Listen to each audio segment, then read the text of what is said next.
오늘 유럽 선교의 시작이라는 제목으로 우리 사도행전 16장 11절에서부터 15절의 말씀, 하나님의 말씀을 증거하도록 하겠습니다. 오늘 드디어 바울과 그 일행이 유럽 대륙에 도착을 하게 됩니다. 바울은 마게도냐 사람이 건너오라 라고 하는 그 환상을 보면서 하나님의 계획과 인도하심을 따라 처음으로 유럽 땅을 밟게 됩니다. 거기서 이제 빌립보에 도착하게 되지요. 오늘부터 이제 빌립보에 대한 이야기, 그 배경이 나오기 때문에 이 빌립보라는 도시에 대한 이해를 조금 우리가 할 필요가 있습니다. 12절 보시면 이렇게 되어 있죠. 거기서 빌립보에 이르니 이는 마게도냐 지방의 첫 성이요 또 로마의 식민지라 이 성에서 수일을 유하다가 라고 말씀합니다. 마게도냐 지방의 첫 성이요 로마의 식민지다라고 빌립보를 소개하고 있습니다. 여기서 첫 성이라는 것은 지리적으로 가장 첫 번째 도시다라는 의미보다는 그 마게도냐 이 대륙에서 가장 제일 가는 도시다, 가장 유력한 도시다, 가장 중요한 도시다, 이런 의미가 담겨 있습니다. 당시 마게도냐의 수도는 이제 데살로니가였거든요. 거기가 훨씬 더 도시도 크고 인구도 많고 그리고 행정 수도였지만 그럼에도 빌립보 도시가 그 데살로니가 수도보다도 더 대단한 위상을 가지고 있었던 이유는 이 빌립보가 로마 황제로부터 특별한 대우를 받았기 때문입니다. 그래서 빌립보를 로마 식민지다라고 덧붙여 소개하고 있지요. 마게도냐 지방의 첫 성이요 또 로마의 식민지라. 우리는 이제 식민지라고 하는 말을 들으면 좀 부정적인 생각이 먼저 들 수 있지 않습니까? 그러나 여기서는 굉장히 좋은 의미로 사용된 것입니다. 사실 당시에 로마 식민지는 많았죠. 그러나 로마의 식민지라고 하는 이 단어가 신약 성경에서 여기가 유일하게 사용이 되었습니다. 여기서 식민지라는 표현은 로마의 통치를 받았다라는 개념보다도 로마의 직하시다라고 하는 의미가 있습니다. 그래서 사람들은 이 빌립보를 리틀 로마다, 작은 로마다 이렇게 부르기도 했죠. 그래서 빌립보 시민들은 로마 시민과 동등한 그 특권을 누렸습니다. 로마 시민의 가장 큰 혜택이 이 자치행정권과 세금 면제권이었습니다. 그리고 로마 시민과 같이 어떤 억울한 일이 있을 때는 로마 황제에게 직접 이 호소를 할 수 있는 권리도 부여해 주었습니다. 빌립보 도시를 이렇게 특별하게 대우해 준 이유는 이 옥타비우스 황제가 유명한 전투였죠. 이 빌립보라는 도시에서 이 빌립보 전투를 했을 때의 정적들을 여기서 확실하게 이제 장악을 하고 이 황제로 등극하는 아주 발판을 마련했기 때문에 그렇습니다. 그래서 이 황제가 이 빌립보 도시에 대한 특별한 애착을 가지고 자신의 딸 이름을 붙여서 이 도시를 로마 직할시로 만든 것이죠. 그렇기 때문에 빌립보 시민들은 이 친로마 성향을 가지고 있습니다. 로마를 좋아했습니다. 로마 황제에 대한 충성심이 높았습니다. 그리고 자신들이 로마 시민이라고 하는 대단한 자부심을 가지고 있었죠. 그래서 나중에 이 바울이 이 빌립보 이 지역에서 귀신 들려서 귀신의 힘으로 점을 쳐주는 그 여인이 있었죠. 그 여인을 고쳐주죠. 그때 그 여인을 고용한 주인이 자신의 이제 수입이 이제 끊겨지게 되니까 이 바울과 실라를 고발하지 않습니까? 근데 고발하는 이유가 뭐냐면 이렇게 되어 있습니다. 로마 사람인 우리가 받지도 못하는 풍속을 전한다. 이것이 고발 이유였습니다. 그러니까 로마 사람인 우리 그리고 로마의 풍속을 해쳤다. 이러한 이야기를 보면 그들 나름대로의 로마인에 대한 자부심을 사실 볼 수가 있는 거죠. 바울도 로마 식민지인 다소 출신의 사람이고 로마 시민권을 가지고 있었지만 빌립보에 와서 비로소 바울은 이 로마의 힘, 로마의 권력, 로마의 영향력이 얼마나 대단한지를 눈으로 직접 보고 몸으로 느낄 수 있었을 것입니다. 뿐만 아니라 빌립보는 바울이 그동안 다녔던 지역과는 전혀 다른 유럽 도시였죠. 그러니 바울은 이 빌립보에서 자신이 경험한 지역과는 전혀 다른 문화와 분위기를 느꼈을 것입니다. 그래서 바울이 처음에 이곳에 도착해서 뭘 하죠? 아무것도 하지 않죠. 성경 보십시오. 수일을 유하다가 이렇게 됐습니다. 바울이 섣부르게 행동하지 않죠. 성급하게 행동하지 않습니다. 여러분, 선교 사역도 그냥 하는 것이 아닙니다. 먼저 그 선교지에 대한 연구가 필요합니다. 그 문화를 알아야 되고 그 사람들을 알아야 됩니다. 그리고 바울도 어느 정도 좀 쉼이 필요했겠지요. 바울이라고 해서 하루도 빠짐없이 복음을 전하면서 이렇게 돌아다닌 것은 아니죠. 1차 선교 여행도 마쳐가지고 이 안디옥 교회에 돌아왔을 때 또 이 안식을 취하지 않았습니까? 쉼도 필요한 것입니다. 쉰다고 해서 게으른 게 아닙니다. 적당한 쉼이 있어야 되죠. 교회들이 이 선교사님들을 파송하고 나서 이 사역의 결과를 빨리 보고 싶어하는 경우들이 있습니다. 그러나 낯선 곳에 선교를 한다고 하는 것은 간단한 것이 아닙니다. 사전 조사도 해야 되고 적응 훈련의 기간도 가져야 됩니다. 그래서 그냥 그곳에 좀 잘 적응하는 것만으로도 그 선교를 위한 일이 될 수 있습니다. 간혹 선교사님들이 선교하시고 안식하러 한국에 들어오실 때 그 선교사님들의 안식을 돕는 일도 하나님의 귀한 일이 될 수 있는 것입니다. 바울이 그냥 쉬기만 한 건 아닙니다. 일단 하나님의 인도하심이라고 해서 오긴 왔는데 처음 유럽에 와가지고 뭘 해야 될지 막막했겠죠. 그러니까 바울이 무슨 일을 했습니까? 기도한 것입니다. 여러분, 모든 것의 시작은 항상 기도에서부터 시작을 하는 것입니다. 내가 무언가를 하기 이전에 더 중요한 것은 하나님의 인도하심을 받는 것입니다. 속도보다 방향이 중요한 거죠. 바울이 기도했습니다. 그러면서 오늘 하나님의 인도하심을 받게 됩니다. 13절에서 14절 말씀을 다시 보겠습니다. 안식일에 우리가 기도할 곳이 있을까 하여 문밖 강가에 나가 거기 앉아서 모인 여자들에게 말하는데 두아디라시에 있는 자색옷감 장사로서 하나님을 섬기는 루디아라 하는 한 여자가 말을 듣고 있을 때 주께서 그 마음을 열어 바울의 말을 따르게 하신지라. 여러분, 뭔가 앞이 보이지 않을 때, 답답할 때, 그때 하나님의 인도하심을 구할 수 있기를 바랍니다. 기도할 수 있기를 바랍니다. 기도하면 닫힌 문도 열려질 줄 믿습니다. 오늘 빌립보에서 일어난 이야기는 크게 이 세 명의 이야기가 나옵니다. 오늘 그 첫 번째가 바로 이 루디아의 여인이 나오고, 그 다음에 살펴볼 내용이 귀신 들려서 점을 보는 여인에게서 귀신을 내쫓아주는 이야기가 나오고, 나중에 이 일로 인해서 바울과 실라가 감옥에 갇혔을 때에 그 감옥 간수를 관리하는 그 간수에게 복음을 전해서 그 간수가 예수님을 영접한 이야기가 나오죠. 근데 이 모든 성령의 역사 속에 우리가 보게 되는 공통점이 있는데 그것이 바로 기도가 있었다는 것입니다. 루디아 여인을 만나러 가는 과정 가운데도 기도가 언급되고 있고, 귀신 들린 여인을 쫓아낼 때도 예수 그리스도의 이름으로 쫓아내는 모습이 나옵니다. 그리고 간수에게 복음을 전해서 그 간수가 예수를 믿는 그런 역사 가운데서도 감옥에서 먼저 이 사도 바울과 실라가 찬양하고 기도하는 모습이 나오죠. 이 사도행전은 누가복음을 기록한 저자인 누가가 기록한 것입니다. 누가복음과 사도행전을 모두 이 누가가 기록했습니다. 근데 누가복음과 사도행전을 관통하고 있는 아주 중요한 핵심, 이 누가가 강조하고 있는 것이 있는데 그것이 바로 사실 기도에 관한 것이 얼마나 많이 나오는지 모릅니다. 오늘 유럽 선교의 시작을 보여주죠. 오늘 나오는 이 루디아 여인이 유럽 선교의 최초의 회심자가 되고, 그녀의 집이 유럽 교회의 첫 시작, 빌립보 교회의 그 교회가 되는 것입니다. 근데 이것이 어디서부터 시작됩니까? 기도로부터 시작됐다는 것입니다. 여러분, 하나님의 일은 언제나 기도에서부터 시작된다는 것을 기억할 수 있기를 바랍니다. 하나님께서 어떤 문제를 해결하실 때, 막혀있는 문을 여실 때, 새로운 길로 우리를 인도하시고 하나님의 새 일을 시작하게 하실 때 언제나 우리로 하여금 먼저 기도를 하게 하신다는 것입니다. 여러분, 고난 가운데 계신 분들 계십니까? 기도할 수 있기 바랍니다. 혹시 새로운 계획을 가지고 계신 분들 계십니까? 새로운 일을 준비하고 계신 분들 계십니까? 새로운 시작을 앞둔 분들 계십니까? 기도할 수 있기를 바랍니다. 연초입니다. 벌써 2026년도 1월이 다 갔죠?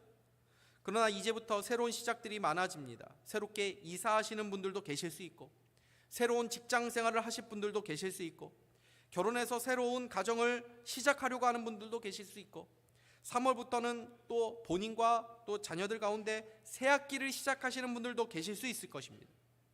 여러분, 새로운 출발에 앞서서 먼저 기도할 수 있기를 바랍니다. 3월에 특별한 이 금요 기도의 시간을 가질 것입니다. 기도로 먼저 준비하기를 원하는 것입니다. 새로운 일을 앞두면 마음이 분주할 수 있겠지만 무엇보다 기도의 준비가 있기를 바랍니다. 1, 2월 날씨로 인해서 우리 교회 와가지고 아침에 기도할 수는 없잖아요. 금요 기도회 때 부지런히 오셔서 기도를 쌓을 수 있기를 바랍니다. 기도가 먼저 준비될 때 하나님의 일이 비로소 시작되는 것입니다. 여러분 보십시오. 바울이 생전 처음 유럽에 도착했습니다. 바다 건너 처음 유럽 대륙에 온 것입니다. 그러면 구경하고 싶은 것들도 많을 수 있겠죠. 유럽의 음식도 먹어보고 싶겠죠. 관광지도 가고 싶고 맛집도 찾아가고 싶을 수 있습니다. 난생 처음 유럽에 왔다니까요. 그러니까 신기한 것이 왜 없을 수 있겠습니까? 그런데 그들은 기도처를 먼저 찾았다는 것입니다. 왜요? 하나님의 인도하심이 필요했기 때문입니다. 거기에 뭐 아는 사람이 있겠습니까? 무슨 계획이 있습니까? 그 다음날 뭘 해야 될지 알 수가 없는 상황 아닙니까? 그렇게 막막했을 때 그들은 기도한 것입니다. 여러분 중에 앞길이 막힌 것 같고 앞이 보이지 않고 고난 가운데 있는 분들 계십니까? 기도할 수 있기를 바랍니다. 야고보서 5장 13절은 이렇게 말씀합니다. 우리 같이 한번 읽겠습니다. 시작. 너희 중에 고난당하는 자가 있느냐? 저는 기도할 것이요. 즐거워하는 자가 있느냐? 저는 찬송할지니라. 아멘. 고난당할 때 뭘 해야 된다고요? 고난당한 자 있느냐? 뭘 하라고요? 기도하라. 낙심하고 있지 말고 자포자기하고 있지 말고 기도하라는 것입니다. 왜 걱정하고 계십니까? 기도할 수 있기를 바랍니다. 기도할 수 있는데 왜 걱정하십니까? 노래를 하지 않은 것입니다. 제 아내가 설교 중에는 노래를 꼭 하지 말라고. 설교 중에 노래에서 은혜를 끼치는 목사님들이 얼마나 부러운지 모릅니다. 기도할 수 있는데 왜 걱정하십니까? 기도할 수 있는데 왜 낙심하십니까? 바울과 실라가 감옥에 갇혔습니다. 감옥은 다 갇힌 곳이죠. 내일 자신이 어떻게 될지도 모르는 상황 가운데 그들이 있었습니다. 그런데 그때 그들이 뭘 했습니까? 기도했습니다. 기도하니까 감옥 문도 열리게 되었습니다. 기적을 체험한 것입니다. 기도하면 문이 열립니다. 하나님이 인도하십니다. 기도하여 열려지는 은혜가 있기를 주님의 이름으로 축복합니다. 바울이 기도할 장소를 찾았다는 것은 이 빌립보에 유대 회당이 없었다는 것을 말해줍니다. 당시 유대인법에서는 유대인 남자 10명 이상이 되어야 이 회당을 만들 수 있었는데 그 회당이 없었다는 것은 그 정도로 빌립보에 유대인들이 많지 않았다는 거죠. 아무래도 이제 로마 황제를 섬기고 거기에 충성하는 그런 도시다 보니까 하나님을 섬기는 유대인들이 이렇게 살기가 어려웠을 것이라고 추정을 합니다. 그래서 바울도 기도할 것을 찾다가 강가에서 예배드리는 몇몇 여인들을 보게 되지요. 13절을 다시 보십시오. 안식일에 우리가 기도할 것이 있을까 하여 문 밖 강가에 나가 거기 앉아서 모인 여자들에게 말하는데, 그러니까 바울이 가다가 문 밖, 성문 밖 강가에 모여 있는 몇몇 여인들을 보았다는 것입니다. 이들은 하나님을 믿는 이방인들로 보입니다. 안식일에 강가에 모여 있다는 것은 유대교 의식을 행했다는 것을 뜻하기 때문입니다.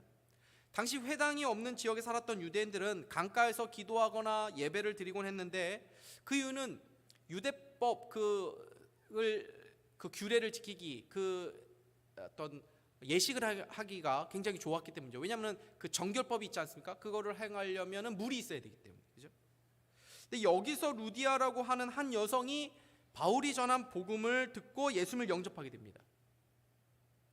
이 여인 한 사람을 통해서 유럽 교회가 세워지게 되고 유럽의 기독교가 놀랍게 퍼져나가게 되죠. 여러분, 유럽의 문화와 역사들을 보십시오. 기독교를 통해서 유럽 문화가 꽃피워지게 됩니다. 아시아와 아프리아와 모든 대륙을 다 앞질러서 세계를 지배하는 문명이 기독교 복음을 통해서 시작하게 되죠. 그런데 이 놀라운 역사의 시작이 바로 매우 초라해 보이는 여인 몇 명에게 복음을 전하면서 시작하게 되었다는 것입니다. 남자들도 아니라 몇몇 여인들이 모여있는 모습을 바울이 봤을 때에 사실 그냥 지나쳐버리기 쉬웠을 것입니다.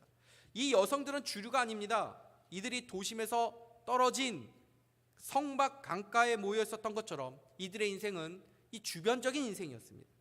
근데 성령님이 바울을 그곳으로 인도하셨습니다. 이 여인들을 주목하게 하셨고 그들에게 복음을 전하게 하셨습니다.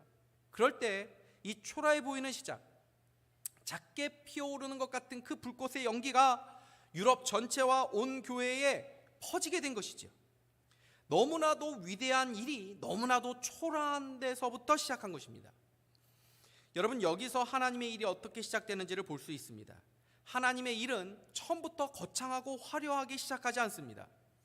여러분, 예수님이 이 땅에 오신 모습을 생각해 보십시오. 만왕의 왕이시고 모든 사람을 구원할 메시아가 너무나도 가난하고 또 초라한 그 아기로 오셨습니다. 예수님이 택한 제자들을 보십시오. 누구도 주목할 만한 사람들이 아니었습니다. 초라해 보이는 인생들이었습니다. 그러나 그들을 통해서 전 세계의 교회가 세워지는 놀라운 일들이 일어나게 됩니다. 예수님께서 하나님의 나라를 눈에도 잘 보이지 않는 작고 초라한 겨자씨에 비유하셨습니다. 보이지 않는 누룩에 비유하셨습니다. 그 시작이 매우 작고 미약하지만 거기에 생명력이 있기 때문에 그 겨자씨가 수많은 새들의 안식처가 되는 나무가 되고 작은 누룩이 전체 반죽을 부풀어 오르게 하듯이 놀라운 역사를 일으킨다는 것입니다. 그러므로 여러분, 작은 것을 가볍게 생각해서는 안 됩니다. 여러분에게 주어진 그 일상의 작은 것에서부터 하나님의 일이 시작되는 것입니다. 작은 것에 충성할 수 있기를 바랍니다. 사단은 우리에게 작은 것을 시시하게 보게 만듭니다. 세상에는 대박을 꿈꾸는 사람들이 많습니다. 인생 한방, 일확천금, 이것을 꿈꿉니다. 그러면서 작은 것은 주목하지 않습니다. 일상을 충실하게 살아가지 않게 사단이 하는 것입니다.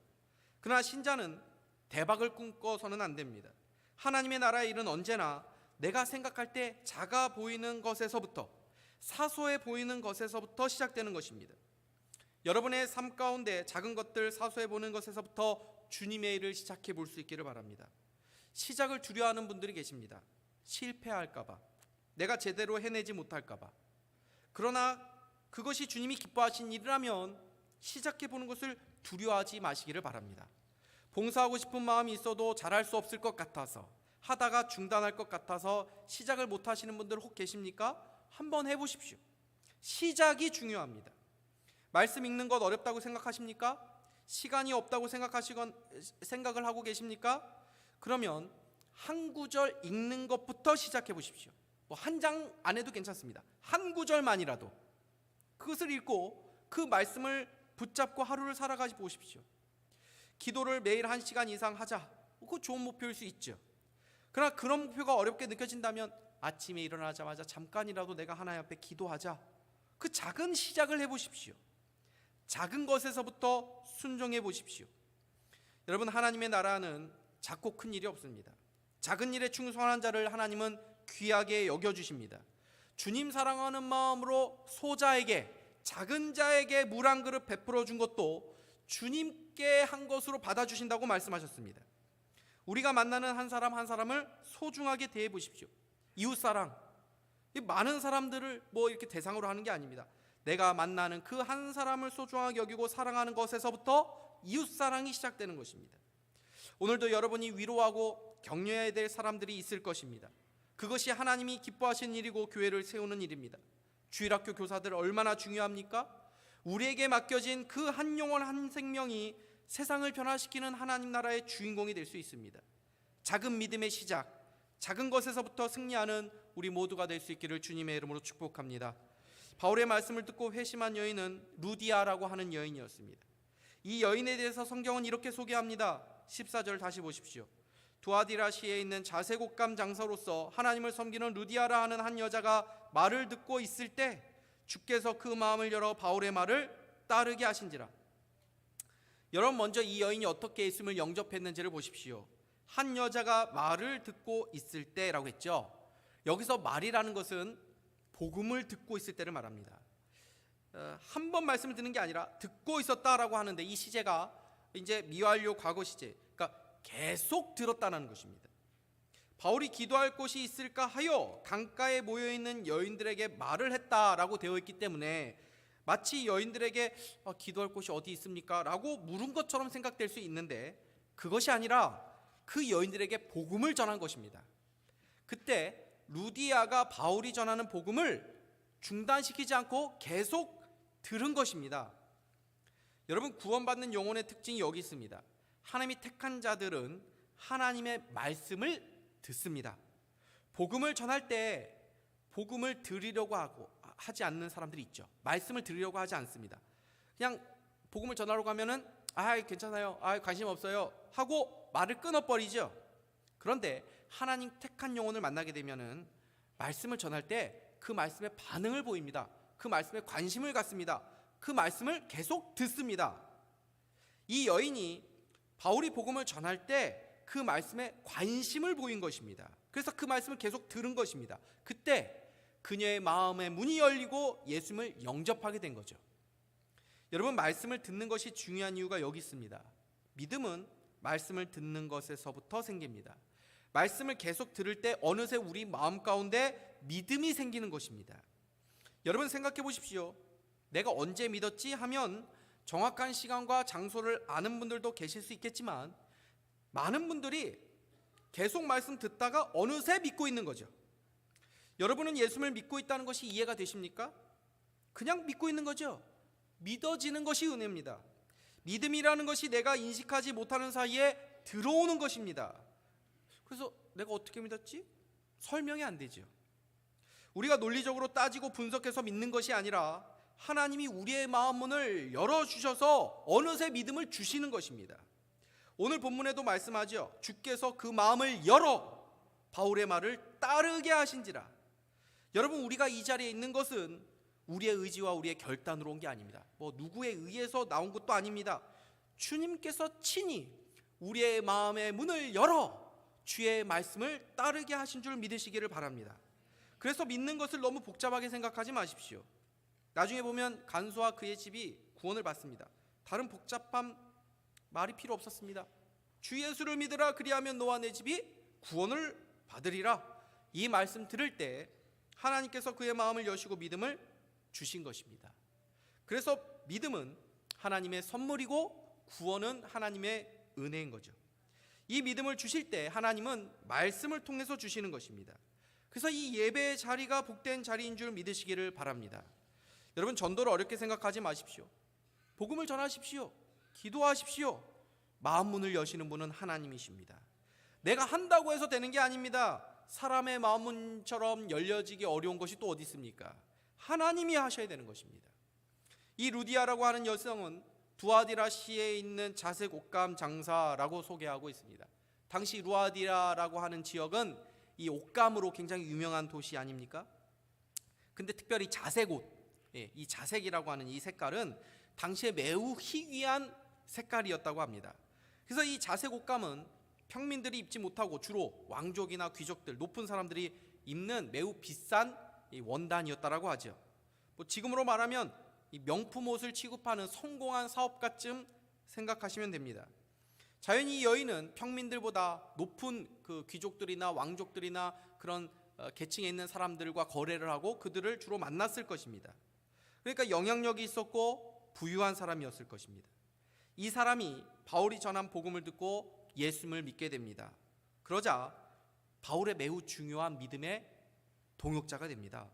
15절 보십시오. 그와 그 집이 다 세례를 받고 우리에게 청하여 이르되 만일 나를 주 믿는 자로 알거든 내 집에 들어와 유하라 하고 강권하여 머물게 하니라. 여러분, 예수님을 만나게 되면 관심이 달라지게 됩니다. 예전에는 그냥 자신이 하는 사업 어떻게 하면 성공할 수 있을까? 어떻게 하면 돈을 많이 벌 수 있을까? 어떻게 하면 나의 사회적 지위가 높아질 수 있을까? 여기에 관심이 있었는데 예수님을 믿게 되면 복음에 대한 관심이 있게 되고 하나님 나라에 대한 관심을 가지게 되는 것입니다. 뭔가 하나님 나라의 일을 하고 싶은 거죠. 그러니까 이 여인은 그냥 예수님을 믿는 것으로 끝난 것이 아니라 바울을 돕기 시작합니다. 바울의 동역자가 됩니다. 복음을 전하는 자와 그 복음을 받은 자가 하나님 안에서의 특별한 관계가 되는 것입니다. 바울과 디모데 보십시오. 바울이 뭐라고 말했습니까? 디모데를 복음 안에서 낳은 아들이다 라고 말했습니다. 복음 안에서 바울과 디모데가 특별한 관계가 된 것입니다. 여러분, 믿음의 동역자들은 세상의 관계와 같지 않습니다. 하나님 안에서 특별한 관계가 되는 것입니다. 예수님을 믿으면 예수님과 나만 특별한 관계가 되는 것이 아닙니다. 예수님을 믿는 모든 성도들, 교회와도 특별한 관계가 되는 것입니다. 복음을 위해 함께 수고하는 믿음의 동역자가 되는 것입니다. 루디아가 예수님을 믿게 되니까 바울의 이 복음 사역에 더 이상 바울만의 사역이 아니라 그것이 바로 자신의 사역으로 여겨지게 된 것이죠. 이 여인이 하나님의 일을 하는 이 바울과 선교팀을 위해 자신의 집을 개방합니다. 그러면서 바울과 선교팀의 숙식이 해결되죠. 그동안 어디에 머물지도 알 수 없었고 비용 문제도 만만치 않았을 텐데 그 문제가 해결이 된 것입니다. 그것뿐만 아니라 예배할 곳도 마땅치 않았을 텐데 예배할 공간도 마련이 된 것입니다. 바울과 선교팀이 이 낯선 곳에 와가지고 막막했을 텐데 하나님이 미리 이미 모든 것을 다 준비하시고 해결해 주신 것이죠.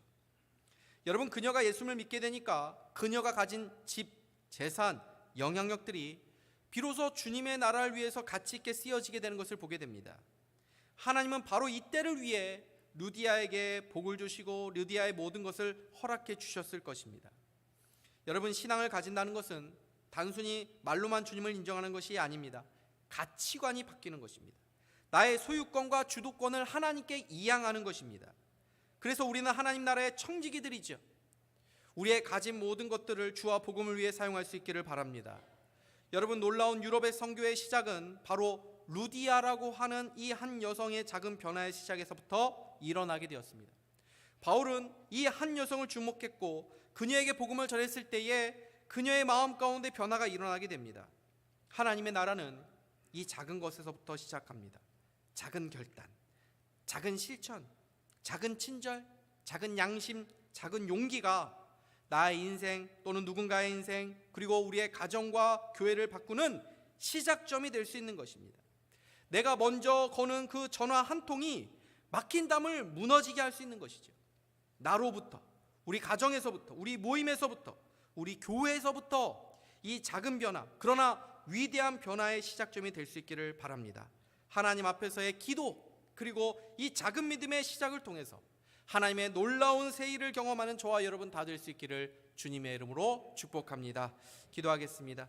하나님 아버지, 감사합니다. 오늘도 우리에게 귀한 말씀 주시고 우리에게 하나님에 대한 놀라운 계획과 뜻을 알려주시고 우리가 해야 할 일이 무엇인지를 깨닫게 하여 주셨사오니 순종하여 하나님이 기뻐하시는 새해를 경험하는 우리의 삶, 우리의 가정, 우리 교회가 되게 하여 주시옵소서. 예수님의 이름으로 기도하옵나이다.